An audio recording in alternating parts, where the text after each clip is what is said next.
There she is, Srimati Radha Rani. Do you recognize which deity? Vrindavan. You recognize? Vrindavan Dham ki jai. Srimati Radha Rani ki jai. We're really getting a nice warm-up for Radhastami. So far, we've discussed 3 sections: Radha's appearance and the Radha Tattva topic. Then next, yesterday morning, childhood pastimes. Yesterday evening, merciful pastimes. And this is kind of very broad, youthful pastimes.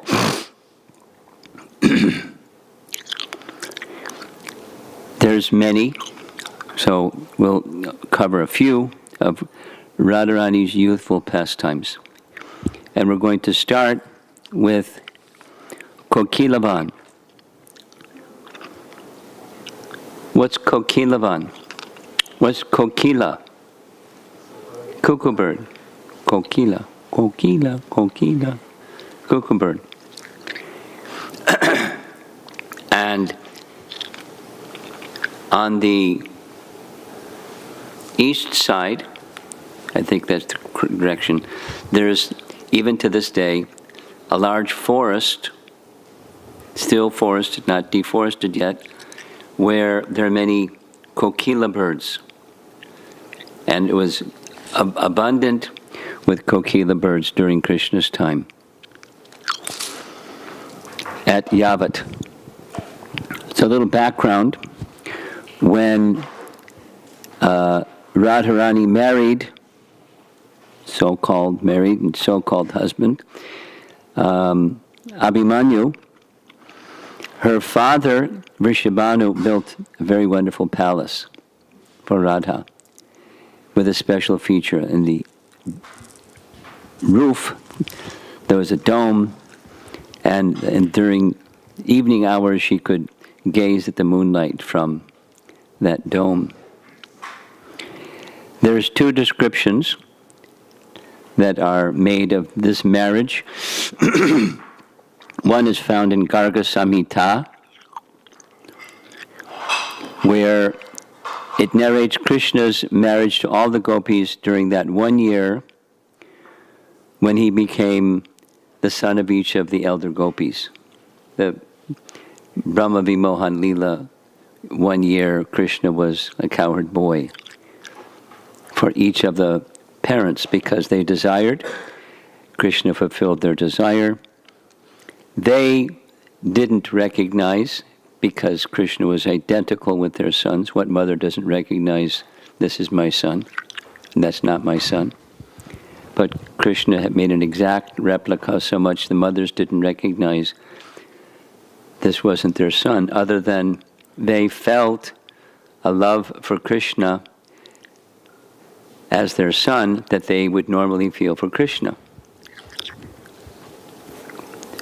It's not usual, but the mothers in Vrindavan felt love for Krishna more than for their own son. Krishna became their son. And during that period of time, Krishna made a suggestion. It would be very wonderful if marriages were arranged for all the cowherd boys during this year, and Purnamasi approved, and so all the young boys were married to all the gopis. And Krishna was in the form of Abhimanyu, and Radha married Abhimanyu, so when she grew up, she knew who her husband was.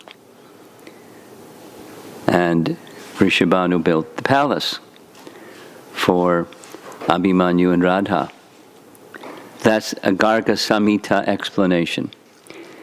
And there's a different one found in Vidagdha Madhava, where Mukhara, her name Mukhara has a second meaning, it's talkative, but it was her name, Radha's grandmother. she was very much afraid of wicked Kamsa. So she felt Radha would be more protected if she would not be so visible as the daughter of King Vrishabhanu. So they shifted to Shantanu Vasa. Then later she even went further and she arranged a marriage between Radha and Abhimanyu that would protect her from Kamsa's lust. There's a nice story.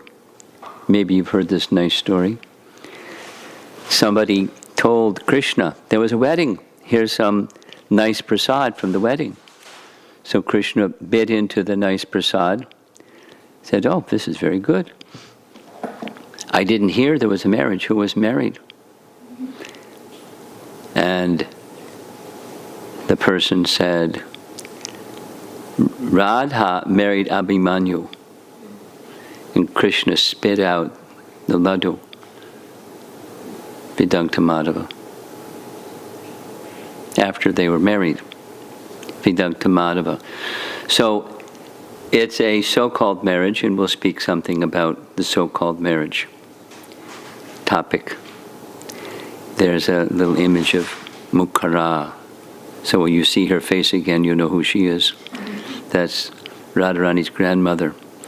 So in the back of one of the narrations that's found in Bhakti Ratnakar is a Kokila Lila in Kokilavan. There's a photograph of a cuckoo bird.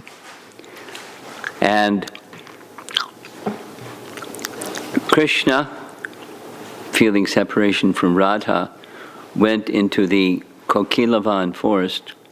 This is the description found in Bhakti Ratnakar, and made the sound of a cuckoo bird or kokila sound.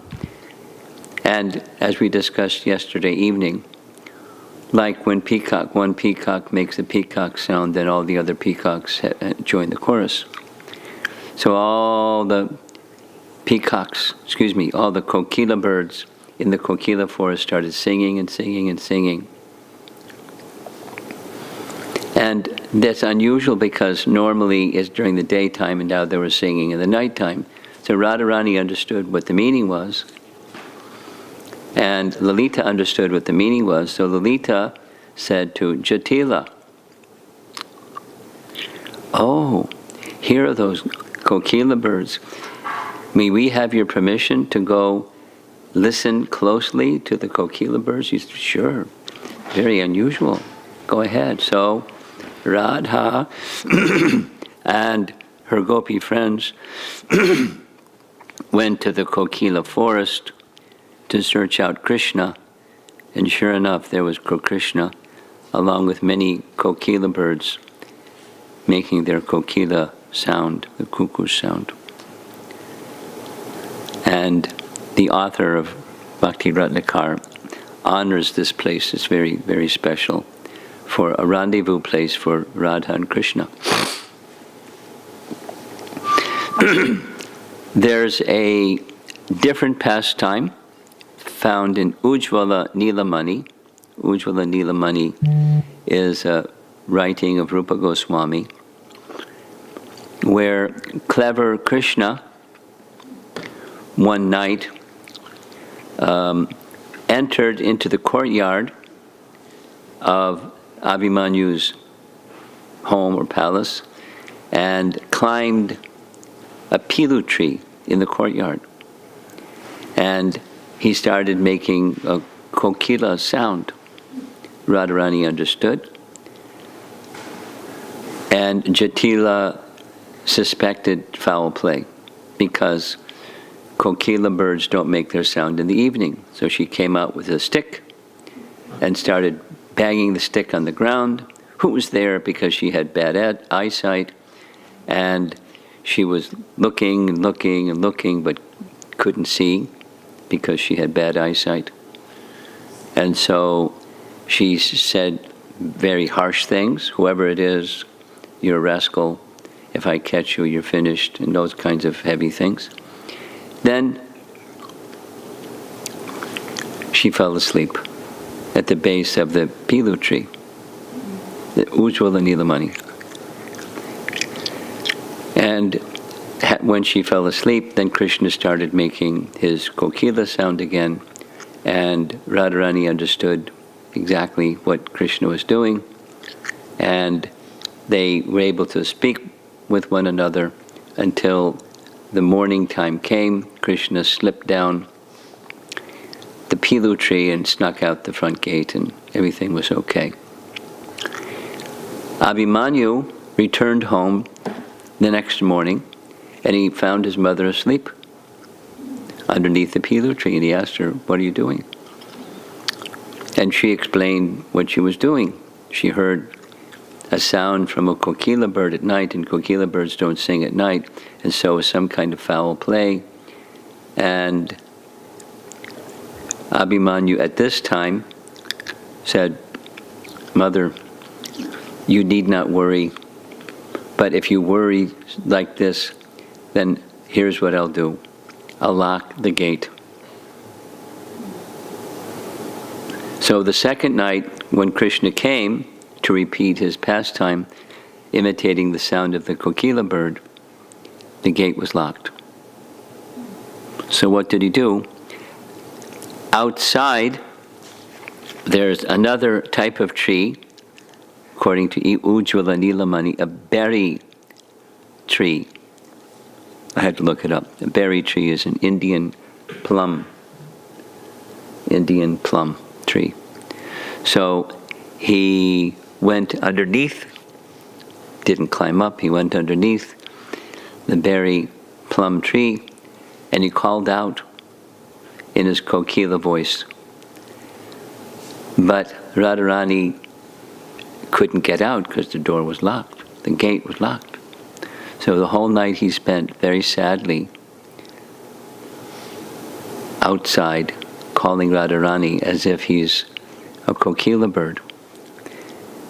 And in his Padyavali, Rupa Goswami has the following verse, not written by him, written by Sri Hara, that translates, "When Lord Krishna arrived in Radha's courtyard for their rendezvous, his tinkling ornaments sounded like the cooing of cuckoos and other birds. He suddenly heard the door open, and he also heard the continual jingling sound of conch shell bracelets. When he heard the arrogant it says Jarati, I think it should be Jatila, called out, 'Who is there? Who is there?' He became pained at heart. He spent that entire night hiding in a tree in a corner of the courtyard." So a similar pastime. So remember, this is youthful pastimes. Here's another wonderful youthful pastime, the story of the golden pot with 100 holes. You know the story? Yes, one of you know the story. Two of you know the story. You know the story?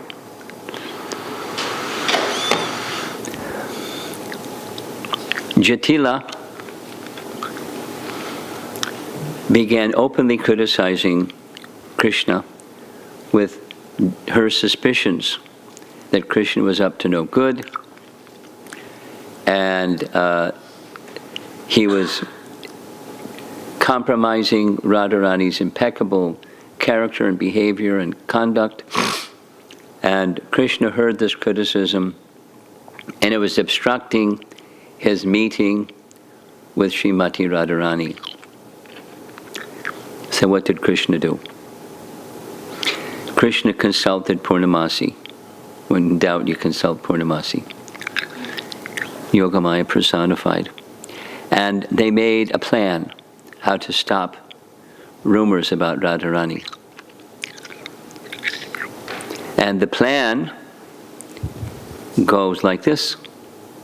One morning, when Krishna was to not wake up and feeling feverish and not unwell, very bad, so Purnamasi happened to be there, And Mother Yashoda was very concerned, and so they called doctors and this and that, and nothing worked. His fever continued, and moaning, and Purnamasi made a suggestion.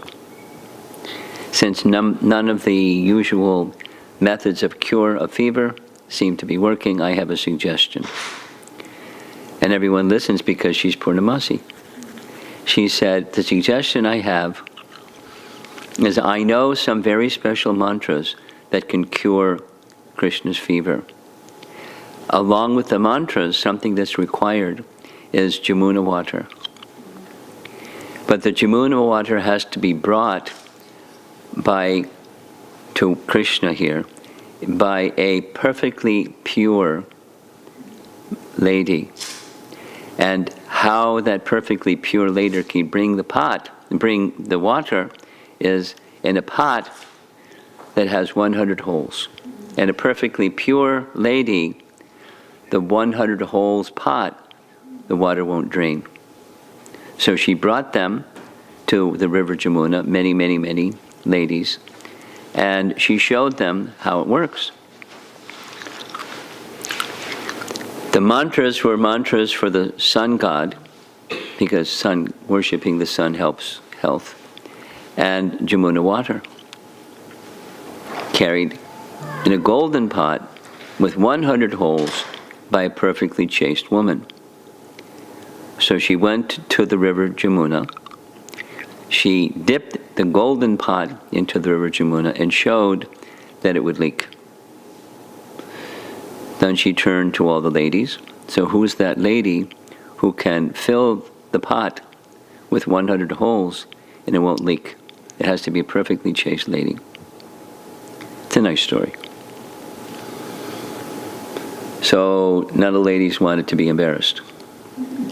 Oh, she's the most, and she's the most, and she's the most.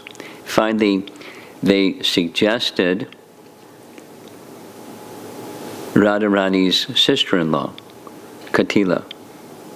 So the mother is Jatila, and the daughter of Jatila is Katila. So Katila, hearing her name, stepped forward, perfectly chaste, and, a big commotion. She dipped the golden pot into the river Jamuna and lifted it, and all the water drained out. She was very embarrassed, very embarrassed. And so she turned to her mother and asked Jatila, can you bring this water to cure Krishna's headache? Sure, very proud. And when she lifted the golden pot from the river Jamuna, very quickly all the water leaked out. So what to do?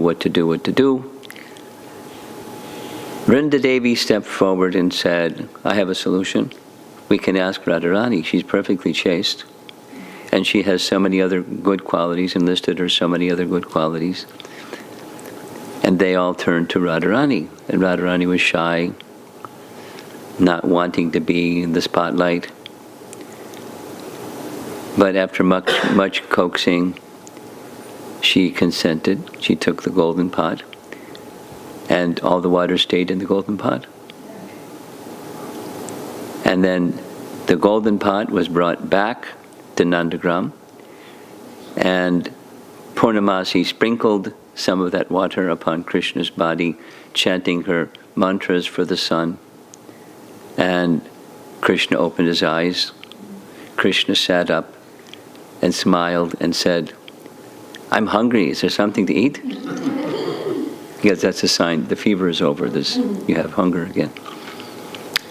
So everyone was very joyful, and that was the plan to get rid of the stain on Radharani's reputation that she was unchaste. That was Krishna's plan and Purnamasi's plan, so they could be free from that criticism. Krishna is very clever. So this is one of their youthful pastimes. Here's another. There's 3 others where Krishna is not able to tolerate separation from Radha Rani. And the first of those three pastimes is Krishna accepting the form of a peacock. Now this is taken from Bhakti Purushottam Swami's book, and I'm not familiar with the source, but I trust he is very careful about his source. He doesn't say where the source is. One day, while staying at Varsana, so this is not, she's in Yavat, Radharani still in Varsana. Radharani was unable to go to the house of Nanda Maharaj to cook for Krishna. Because remember from yesterday, from her early little girl days, she had this benediction from Durvasa Muni. Based on that benediction from Durvasa Muni about her cooking, an arrangement was made that every day she would come in the morning, early in the morning, and make Krishna's breakfast, along with the other gopis. So that's a nice drawing. There's Krishna meditating on his feelings for Srimati Radharani, but he was unable to see her that morning. So Krishna became very sad. He couldn't see Radha. So he went to Varsana, hoping that he might get a glimpse of Radha. And Krishna climbed up on the top of a hill, and from there looked upon the house of King Vrishabhanu, expecting to see Radharani. But she was nowhere to be seen. As you know, Varsana is up on a hill. So it's 4 hills, and he couldn't see Radharani. Then Krishna started making the sound of a peacock, calling out to Radharani. Right away, Radharani could understand Krishna's calling. And she followed the sound and met with Krishna. When she thought to herself, Krishna's calling out to me, but my mother may come to know it is Krishna and not a peacock. What to do? Without informing her mother, Radha left the palace and went searching for Krishna, following the sound of the peacock call. And she searched here, she searched there. Eventually, she found Krishna. So the meeting of Radha and Krishna from the call of a peacock. After some time, Radha and Krishna met at the top of the hill where Krishna was, and they enjoyed various pastimes. Now, it doesn't give much detail, but you see from the paintings some of the activities of Radha and Krishna together on top of one of the 4 hills in Varsana. After some time, Radha Rani's mother, Kirtida, noticed that Radha was missing. So she looked all over the place for Radha Rani, and she couldn't find her. What to do? Very attached to her daughter. Following the footsteps of Srimati Radharani, Kirtida reached the entrance of the cave where Radha and Krishna were exchanging loving talks. And I think you should change out that painting because they didn't have a swing inside a cave. But in any case, Krishna noticed Kirtida before Kirtida could see them. So what did Krishna do? He assumed the form of a peacock. And then when Kirtida came, it appeared as if Srimati Radharani was sitting and caressing a peacock. Clever Krishna. Kirtida said, Radha, what are you doing here? I was worried because I could not find you for a long time. It is already lunchtime. Let us go back home. Radharani returned to the palace with great sadness, and Krishna, having met with Radharani, was satisfied. He transformed from his peacock form to his Shyamasundar form and returned home for lunch. So that's meeting and Krishna's feeling separation from Radha and finding clever ways for meeting. Here's another. Krishna appeared as the goddess Kali. You know that pastime? A little bit. There's two different narrations.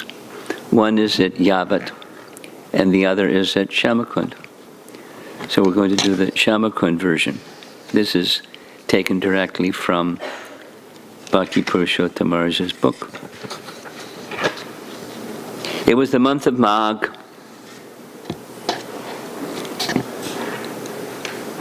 During Krishna's Paksha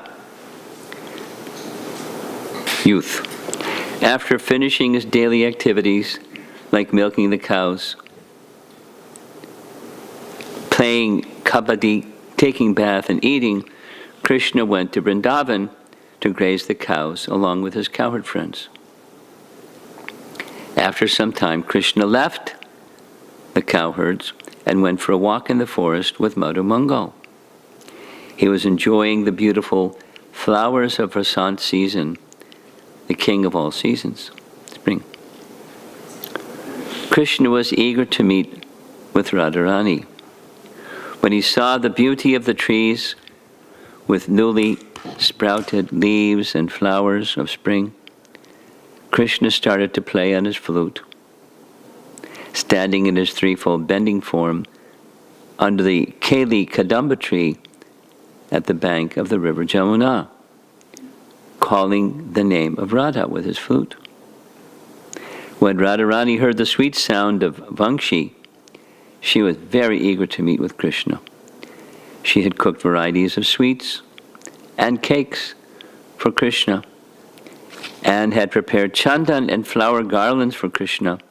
Her sakis dressed her very nicely and decorated her with various ornaments. Then, like every other day, on the pretext of performing Surya Puja, she left Yavat with the desire to meet Krishna. So we're going to Surya Kund. By the order of Purnamasi, Vrinda Devi had prepared a flower bed inside the Vangshivat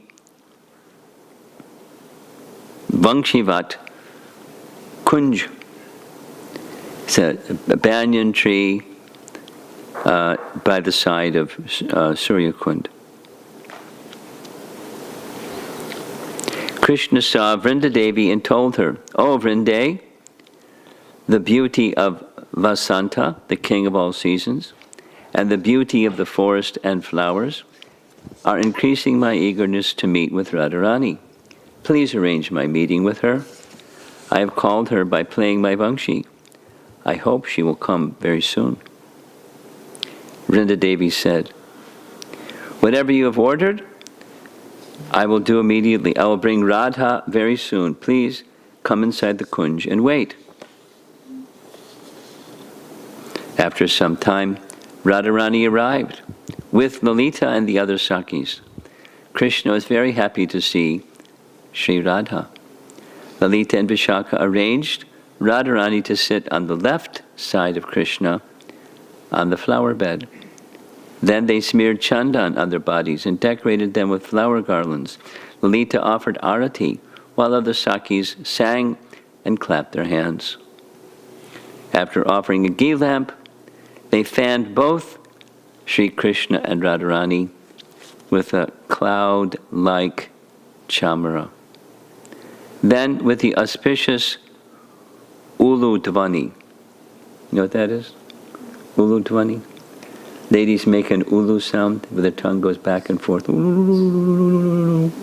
You've heard that before? It happens in Mayapur just before Mangal Arati. When they blow the conch, the ladies go nuts, making that sound really loud. They do it together. So they made that sound.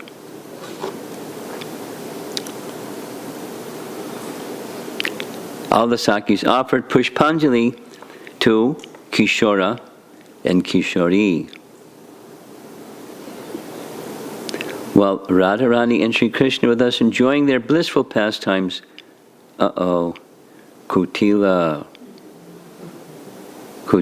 the sister of Abhimanyu, approached the Kunj. Kutila was always eager to find some fault with Radharani. She approached very quickly and looked through a hole in the Kunj.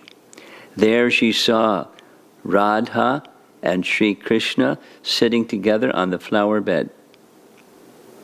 Previously, Kutila had informed her brother Abhimanyu that Radharani and Sri Krishna always met with each other in the Kunj, but she never believed her. He never believed her. Kutila thought, today I must bring my brother here and show him when he personally sees this. Then he will believe it. Plot thickens. Kutila hurried to the cow pastures where she met Abhimanyu and told him, I have told you so many times that Radha meets with Krishna in the forest, but you never believe me. Now, please come with me and see yourself how they are sitting inside a secluded kunja on a flower bed. Then you'll believe me. Abhimanyu said, if what you're saying is true, if you can show it to me, then I will arrange proper punishment for Krishna, and never again will I let Radha go out of the house for Surya Puja. Then Kutila and Abhimanyu, with a stick in his hand, went towards the Kunj. Abhimanyu was very angry. Vrinda Devi was guarding the Kunj. When she saw that Kutila and Abhimanyu were approaching the Kunj, shouting and screaming, immediately she informed Radharani. When Radharani heard that Kutila and Abhimanyu were there, she became frightened. She told Krishna, Oh, Prananath, just see, both Kutila and my husband Abhimanyu are coming toward this Kunj. If my husband sees us together, then he'll become very angry and kick me out of the house. He is coming towards here like Yamaraj, ready to kill me. Where can I go now? I'm going to leave my body now, meditating on your lotus feet. Please save me from this danger. I take shelter at your lotus feet. Krishna pacified Radharani and said, do not be worried. Have you ever heard that anyone has died untimely by meditating on the feet of Krishna? Your husband is a devotee of Kali. Now I will accept the form of Kali. You pretend to worship me and sit next to my feet. Both Sri Krishna and Radharani, along with her associates, acted according to Krishna's plan. At this time, over on the left, there's Abhimanyu with his stick in hand, and his sister, Kutila. Abhimanyu arrived at the Kunj in an angry mood, asking Kutila, where is the most fallen son of Nanda? Where is that Kula Kalankini Radha? Show me them immediately. Today I shall give them proper punishment. Krishna transformed himself into the four-armed form of Shama Kali, holding different weapons in his hands, java flower garlands on his neck, and sindura on his forehead, wearing blood red cloth, which is not what this painting shows. Wearing blood red cloth, his flute hidden in his cloth, he showed his long tongue, just like Kali. Sitting at his lotus feet, Radharani was pretending to offer Kali Puja, holding some flowers in her hand. At this time, Abhimanyu entered the kunja in an angry state. He forced his way in, but he did not find Krishna. Instead, he saw his worshipable Devi, Shama Kali, standing there in her four-armed form. His wife, Radha, was worshipping Kali with focused attention. When Abhimanyu saw his worshipable Kali Devi face to face, immediately offered his prayers and obeisances. After offering his humble obeisances at the feet of Krishna, Abhimanyu stood in front of him with folded hands. Then looking towards his sister, Kutila, in a very angry mood, he said, "Kutila, where's Krishna? All I see here is Radha, so devotionally serving the lotus feet of Mother Bhagavati, which are remembered even by Brahma, Vishnu, and Shiva. My most chaste wife is offering flowers at Devi's lotus feet. You are calling such a chaste lady like my wife a woman of no character? All blame to you. Today I will excuse you, but if you ever falsely give a bad name to my good wife Radha, then I will punish you and throw you out of the house." When Kutila was chastised by her brother like this, she felt great shame and lowered her head. Then Abhimanyu said to Radha Rani, "Srimati, you are blessed. You are most pious. You are the most chaste. There is no one more chaste in Braja Mandala. Today my desire has been fulfilled. After so long, all my doubts about you have been cleared. From now on, I will not tolerate anyone blaspheming you. Please continue your worship to Mother Bhagavati in peace, without anxiety. I am now going to graze the cows." After saying this, Abhimanyu offered his obeisances to Mother Kali and left the Kunj along with Kutila. Almost done. After they left, Krishna again accepted his own real form. The Sakis arranged a bed for Sri Krishna and Radharani to sit together and offered them nice fruits to eat. Radharani offered sweets and cakes to Krishna that she had brought from her house. Then all the Sakis served Krishna sweet fruit juice. After eating, Krishna washed his hands and took betel nut. Then Radha and all the Sakis took the remnants of Krishna. Then the Sakis put both Krishna and Radha on a flower swing to perform swing pastimes for some time. Then last, after taking some rest and enjoying with Sri Radha and her Sakis, Sri Krishna went back to the herd to graze the cows.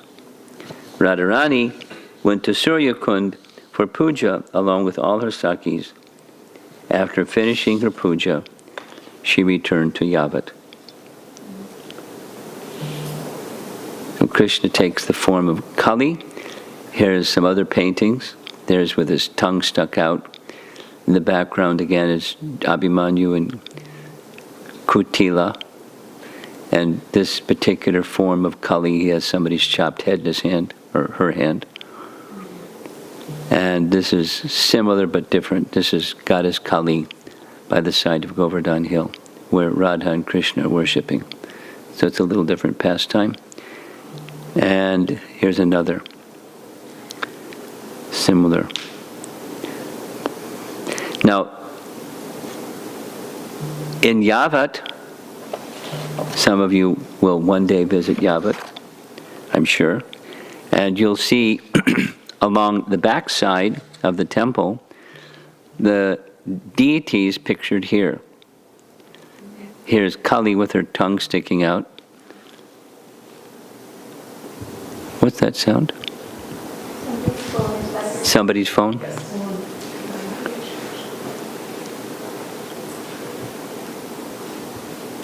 Okay. Now, this, it's not a very fancy altar. Look at all the debris in front of the deities, but maybe they've got it cleaned up since this photograph was taken. But the deity was, this is a six-armed form, and a similar pastime. Kutila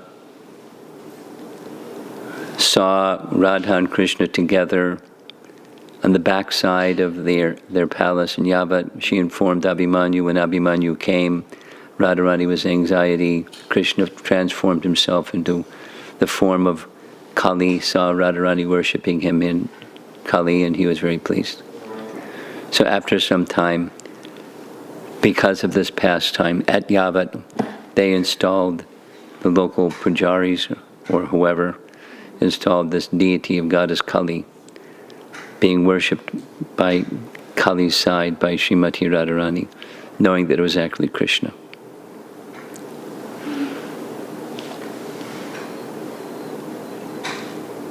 Nice?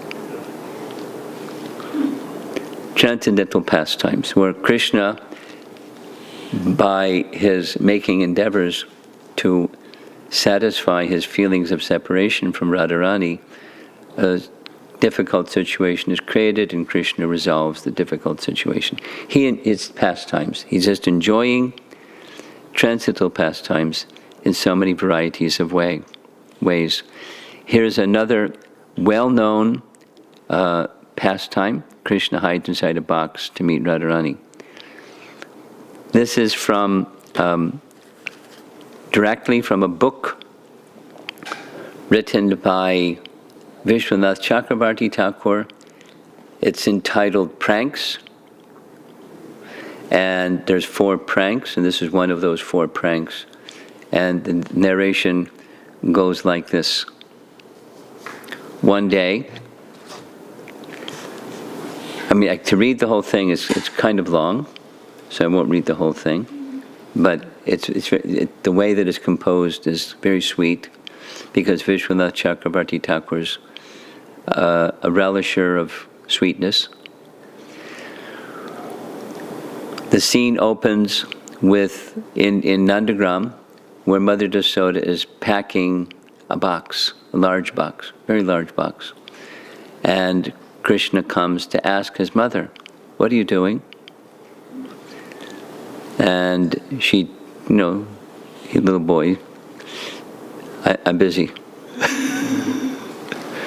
"Mother, what are you doing?" "I'm preparing a box with some nice items." "Mother, who is this box for?" And back and forth, and I'm not going to leave until you tell me. He wants to know. "What is it that you are keeping so carefully within the box?" "My son, why do you need to know? Just go outside now and play with your dear boyfriends."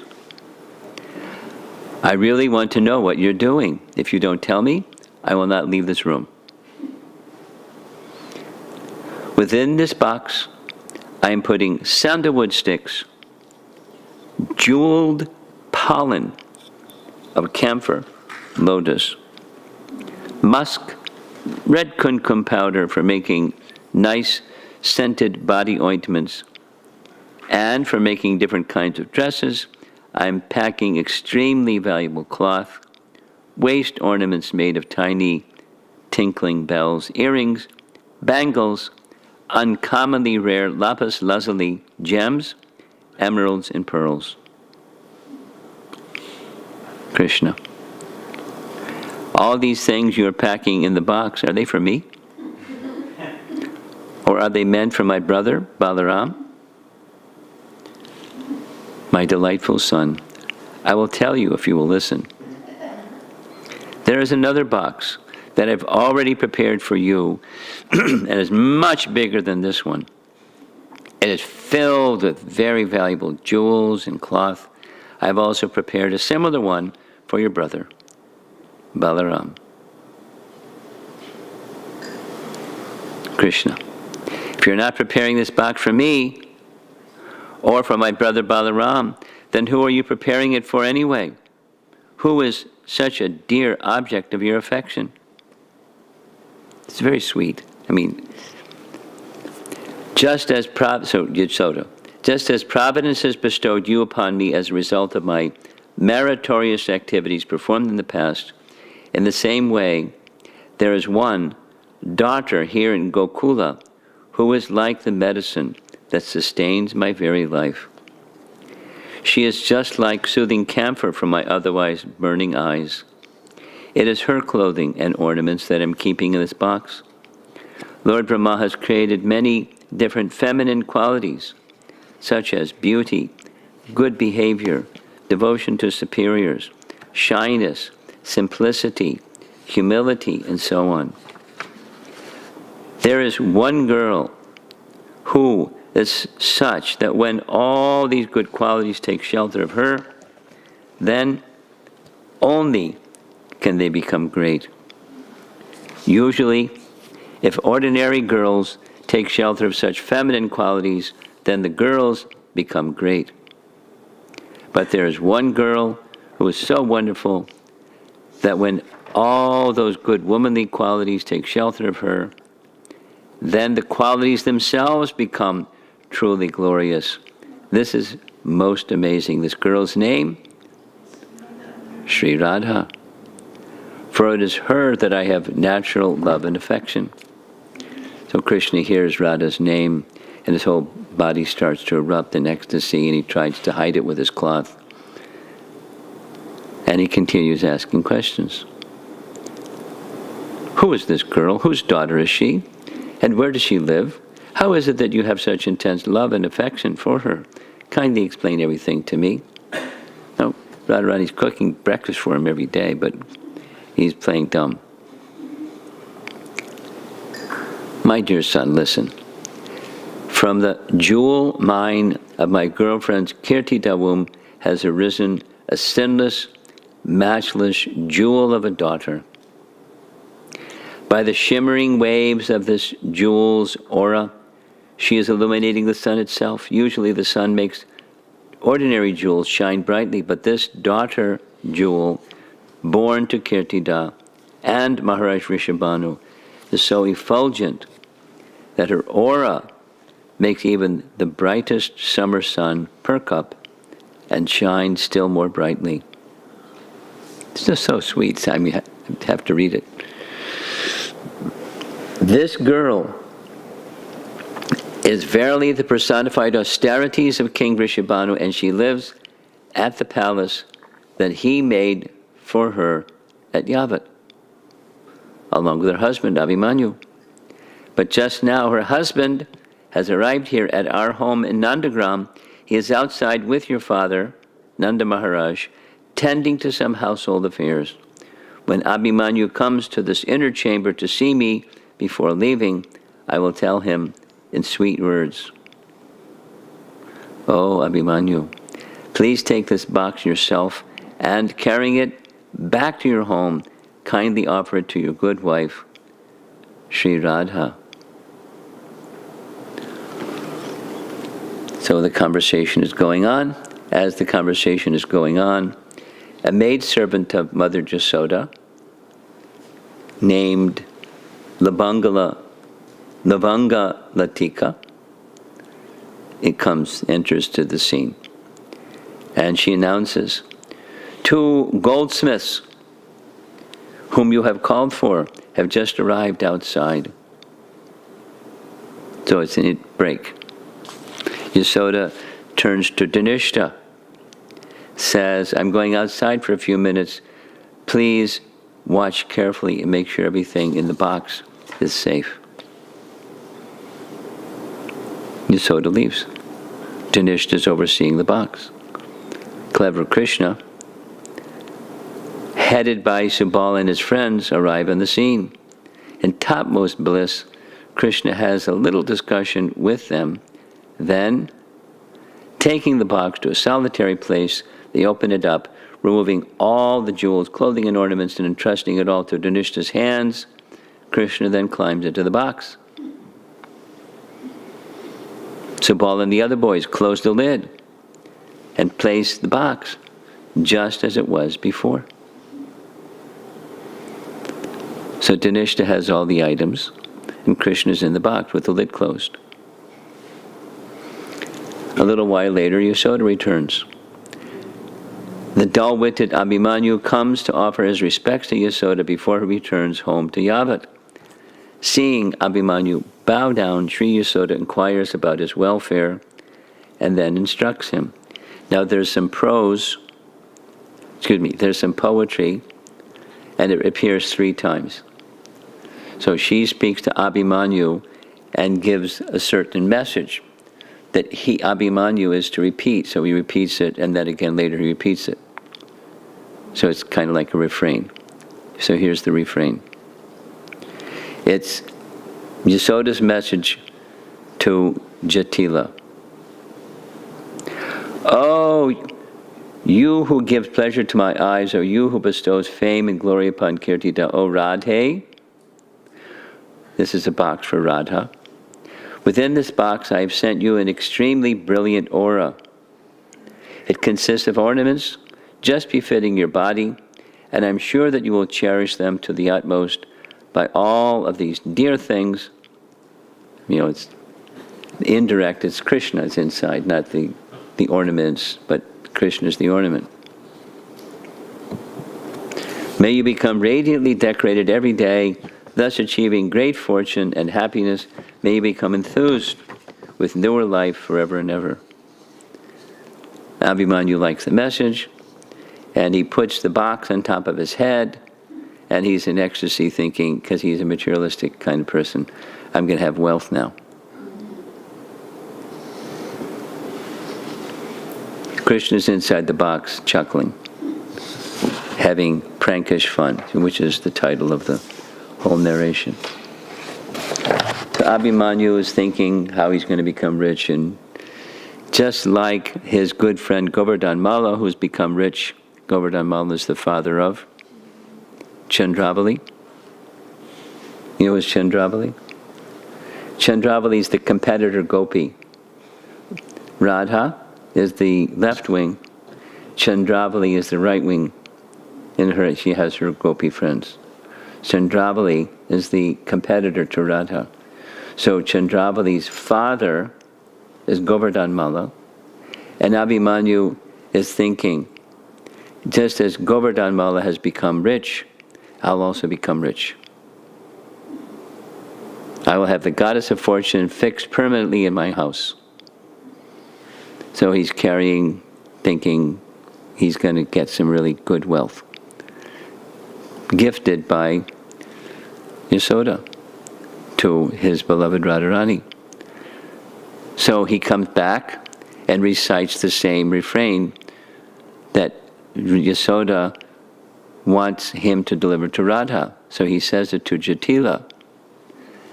And hearing all this, the foolish woman Jatila becomes blissfully overwhelmed and begins to think to herself. So she's got her own material ideas. Today, by the power of great fortune, a wonderful thing has happened. Obtaining such a matchless gift today, my daughter-in-law will now become very pleased with my son, Abhimanyu, because Abhimanyu is delivering the box. Jatila then says to her son, this box is so heavy that even myself, your wife, and sister Katila together could not possibly lift it, although he's carried it all the way from Varsana to Yavat. Therefore, kindly you lift it and bring it to Vrishabhanu Nandini's bedroom, placing it upon the raised platform there. Once it is there, then she can quickly and easily open it and see all the wonderful gifts and dearmost ornaments inside. But Krishna's in the box. So Abhimanyu carries the box upstairs to Radharani's room. Seeing the large box upon Abhimanyu's head, as he carries it in, Lalita and all the other girlfriends and maidservants perk up and feel supreme bliss. Sri Radhika's left eyelid, arm, and thigh begin to vibrate and twitch. This is a sign of auspiciousness.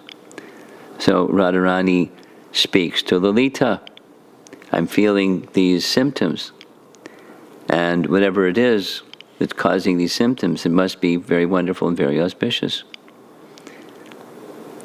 What to speak of obtaining the benediction of seeing such a sign as long as I am trapped here in this horrible place?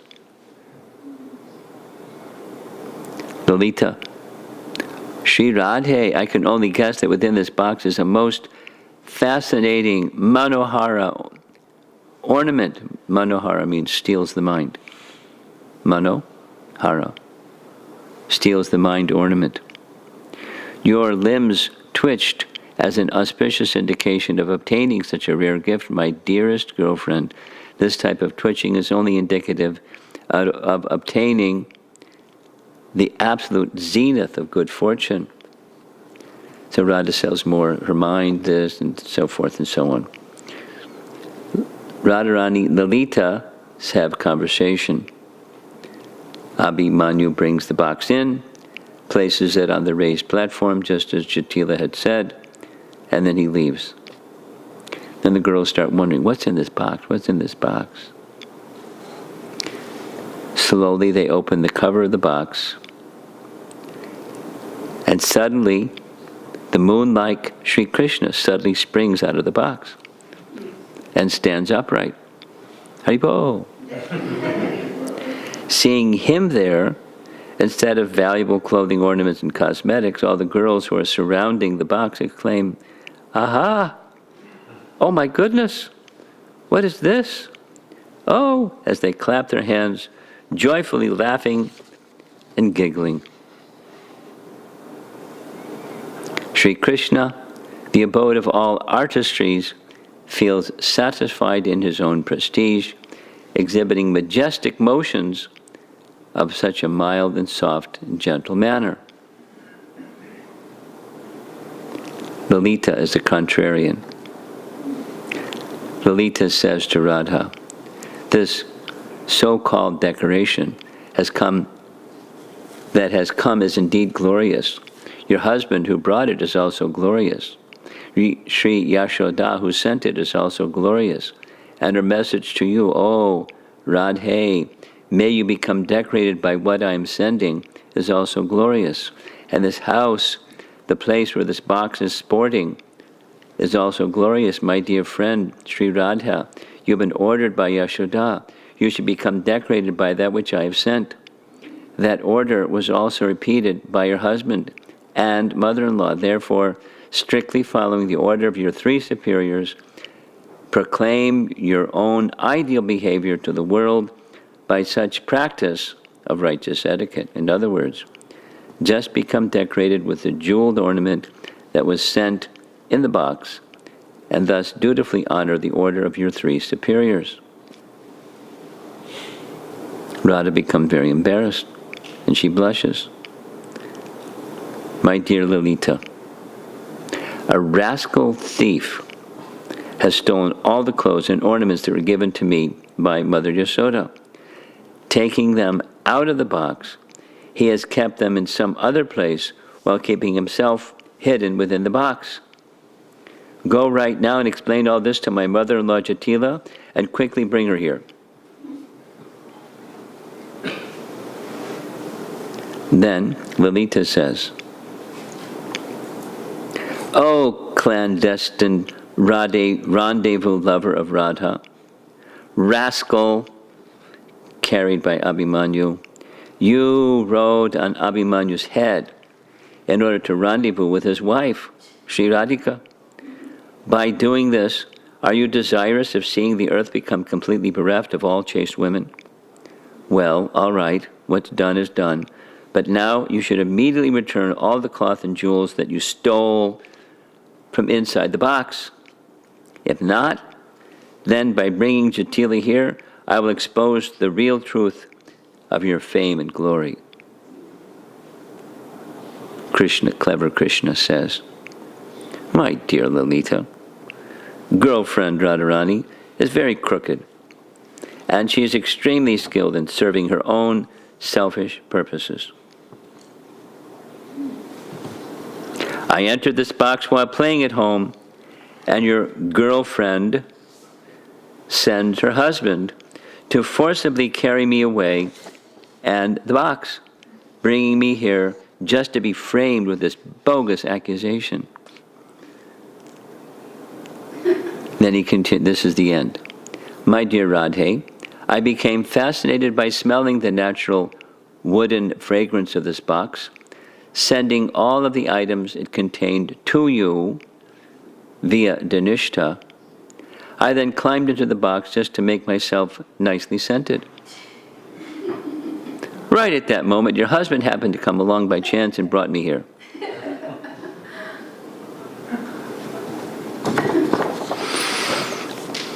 And the girls clap, and they're having fun. Pretty interesting way of meeting Radha Rani. So that's it for this morning. There's certainly other wonderful pastimes, childhood pastimes, and this evening is playful pastimes, as if that wasn't playful, but then even more playful. Now, I was asked if I wanted to give class tomorrow morning, and I think I want to give class tomorrow morning because it's so sweet. We'll start on time and end on time, but we'll speak tomorrow morning too. Part 6. So this evening is part 5 and tomorrow is part 6. So any discussion? We'll go back. Youthful pastimes. Maharaj, I have one question. We know that Vrishabhanu is very rich and opulent. Yes. And very opulent. In your earlier class, you had talked about how Nand Maharaj wasn't as opulent as Vrishabhanu. That's the common. I also was, remembering that I made that comment because it's often made. It's part of that whole story of the peacock. So apparently, at least in this circumstance, they had sufficient opulence and capacity because he's the king. So why would a king not have opulence? But that's from that other pastime. Mother Jasoda, they couldn't match the opulence of King Vrishabhanu, and so they were shy what to do.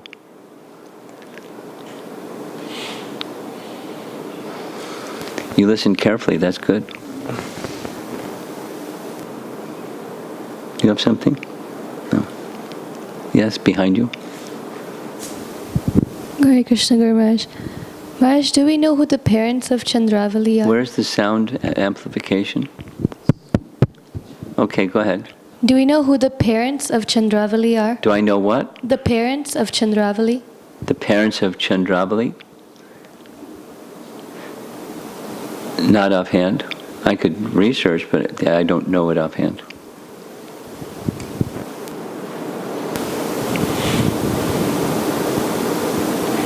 Chandrabhanu, you were mentioning that Chandrabhanu, brother of Vrishabhanu. I'm not sure that that's correct.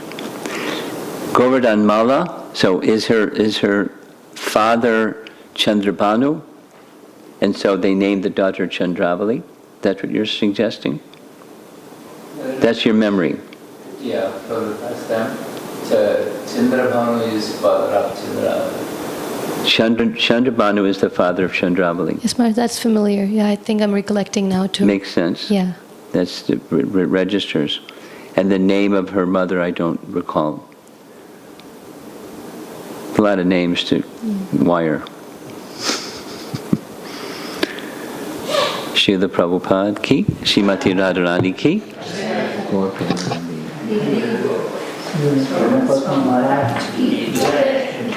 Chandrabhanu.